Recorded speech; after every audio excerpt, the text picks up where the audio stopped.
নিৰ্বাচনৰ প্ৰাক মুহূৰ্তত উচ্ছেদৰ আতংক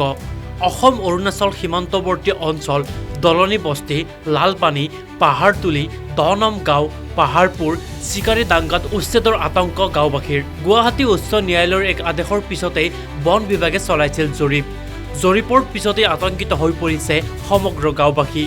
আতংকিত গাঁওবাসীয়ে বিভিন্ন ছাত্ৰ সংগঠনৰ সৌজন্যত এই বিষয়ক লৈ আয়োজন কৰিলে সজাগতা সভা আয়োজন কৰি হুংকাৰ ছাত্ৰ সংগঠন কেইটাৰ বিজেপি আৰু ইউপিপিএল চৰকাৰক নিৰ্বাচনৰ আগ মুহূৰ্ততে উচ্চ ন্যায়ালয়ৰ আদেশ নাকচ কৰাৰ দাবী সচেতন ৰাইজ তথা সংগঠন কেইটাৰ শৰীৰত শেষ বিন্দু তেজ থকালৈকে কোনো কাৰণত দীৰ্ঘদিনে বসবাস কৰা ভূমি উচ্ছেদ কৰিবলৈ নিদিয়াৰ হুংকাৰ আচ্ছা গোৰ্খা ছাত্ৰ সন্থাকে ধৰি বহুকেইটা ছাত্ৰ সংগঠনৰ তথা ৰাইজৰ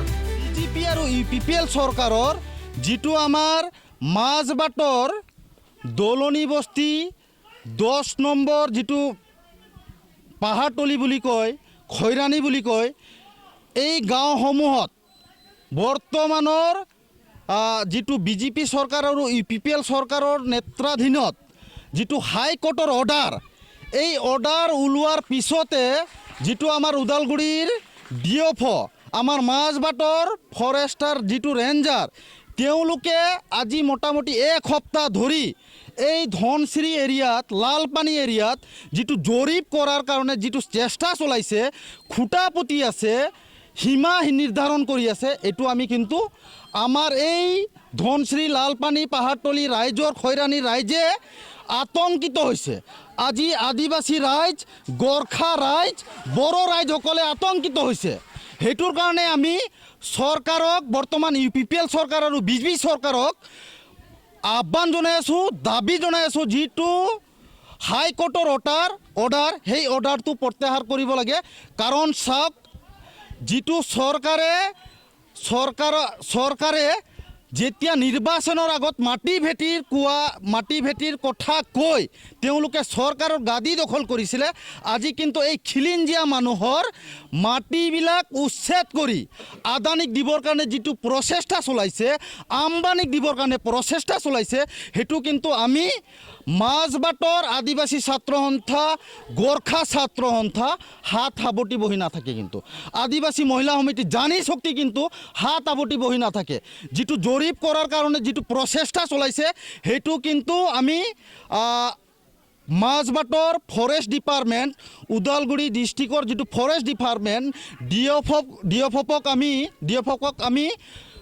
দাবী জনাইছোঁ যিটো আপোনালোকে জৰীপৰ যিটো চেষ্টা চলাই আছে জৰীপ কৰিবৰ কাৰণে যিটো জাৰি কৰিছে সেইটো অতি সোনকালে বন্ধ কৰিব লাগে আৰু যিটো হাইকোৰ্টৰ অৰ্ডাৰ বিজেপি চৰকাৰ আৰু ইউপিপিএল চৰকাৰক আমি দাবী জনাইছোঁ গোৰ্খা ছাত্ৰ সন্থা আদিবাসী ছাত্ৰ সন্থা আৰু আদিবাসী জানি শক্তিৰ তৰফৰ পৰা আমি দাবী জনাইছোঁ যাতে যিটো হাইকোৰ্টৰ অৰ্ডাৰ এই অৰ্ডাৰটো প্ৰত্যাহাৰ কৰিব লাগে নহ'লে যিসকল ফৰেষ্ট ডিপাৰ্টমেণ্টে ইয়াতে জৰীপ কৰিব আহিছে তেওঁলোকে ৰাইজৰ ৰুখত পৰিব এইটো একদম স্পষ্ট এই যিটো খৈৰাণী লালপানী পাহাৰতলি যিসকল ৰাইজ আছে গোৰ্খা ৰাইজ আছে বড়ো ৰাইজ আছে আদিবাসী ৰাইজ আছে সেই ৰাইজে কিন্তু ফৰেষ্ট ডিপাৰ্টমেণ্টৰ যিবিলাক কৰ্মচাৰী আছে সেই কৰ্মচাৰীক যে খেদিবৰ কাৰণে বাধ্য হ'ব আৰু যিবিলাক গাঁও অঞ্চলত আমাৰ যিটো ধনশ্ৰী চাহ বাগিচাৰ বাগানৰ মাটিত যিটো সীমা নিৰ্ধাৰণ কৰিছে সেইটো যিটো ভেকু ভাওনা চলাই আছে বৰ্তমানৰ চৰকাৰ ইউপিপিএল চৰকাৰ আৰু বিজেপি চৰকাৰ সেই বিজেপি আৰু ইউপিপিএল চৰকাৰক আমি হুকিয়াই দিব বিচাৰিছোঁ আপকামিং ইলেকশ্যন যিটো BTC ইলেকশ্যন আছে সেই BTC ইলেকশ্যনৰ আগত যিটো ভেকু ভাওনা চলাই আছে সেই ভেকু ভাওনাবিলাক বন্ধ কৰিব লাগিব নহ'লে যিটো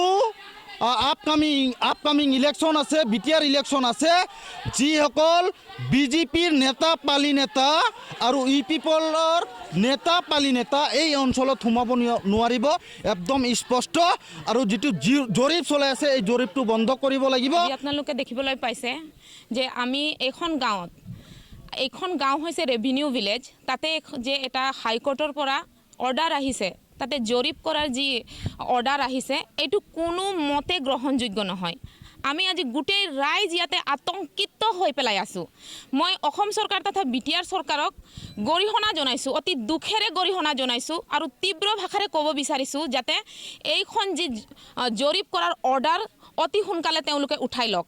আমি ইয়াতে জীৱন প্ৰাণ দি দিম আমাৰ তেজ দি দিম কিন্তু আমি 1 ইঞ্চি মাটি নিদিম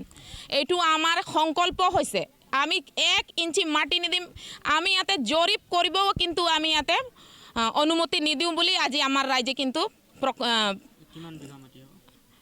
প্ৰায় ইয়াতে কিমান 1000 বিঘা মাটি হ'ব হয় আৰু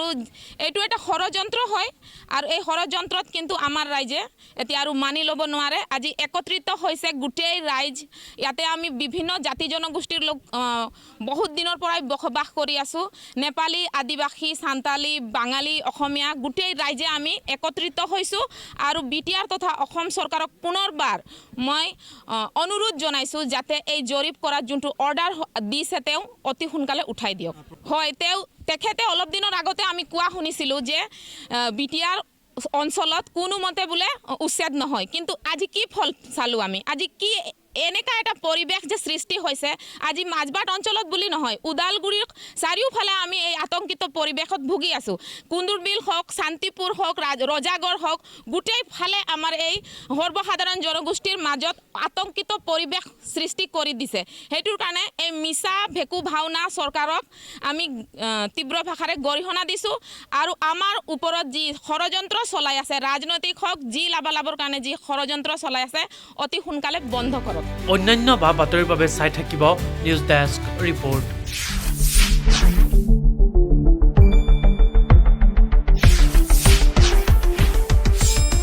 শুদ্ধ আৰু বিস্তৃত বাতৰিৰ বাবে চাই থাকক নিউজ ডেস্ক ৰিপৰ্ট।